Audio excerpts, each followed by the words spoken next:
እንግዲህ ማይክሮ አልጌ ወይም ደግሞ ስፓይሮሊናን ስናስብ አልጌ ግን ዛሬ የስፓይሮሊና የተባለ ምግብ ነው የሚል ነገር በጥናትና ምርምር ግኝት ተደርጎ በዓለም አቀፍ ደረጃ በከፍተኛ መልቲ ቢሊየን ዶላር እየወጣበት እየተሰራ ያለ ቢዝነስ ነውና በመጀመሪያ እስቲ ማይክሮ አልጌ ወይም ደግሞ ስፓይሮሊና የተሰኘው የምርምር ግኝት ምን ይመስላል? ከዚህ ሀሳብ እንነሳ እስቲ።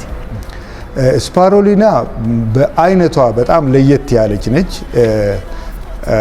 አትክልትም አይደለችም፣ እንስሳም አይደለችም። ሲያኖ ባክቴሪያ ነው የምትባለው። ደቂቅ አካላት ናት። ደቂቅ አካላት ናት። ሲያኖ ባክቴሪያ ነች።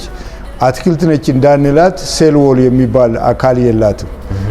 ሴል ሜምብሬን ብቻ ነው ያላት። እንስሳ ነች እንዳንል ደግሞ ክሎሮፊል አላት። ስለዚህ ምንድነው የሚሏት? ሲያኖ ባክቴሪያ ነው የሚሉት። የተወሰነም የእንስሳነት ባህሪ ያላት የተወሰነም ደግሞ የአትክልትነት ባህሪ ያላት በመሃል ላይ ነው ያለችው ሲያኖ ባክቴሪያ ነች።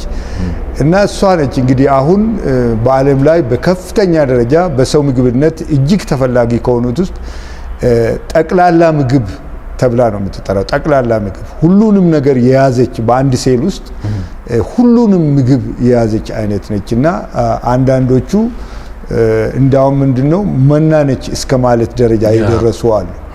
እና እጅግ በጣም ጠቃሚ የሆኑ ንጥረ ነገሮች በውስጧ ለሰውነታችን ጠቃሚ የሆኑ ንጥረ ነገሮች ያሏትና ምንም አይነት ጎጂ ነገር የሌለባት ብቸኛዋ ዝርያ ነች ስፓይሮሊና።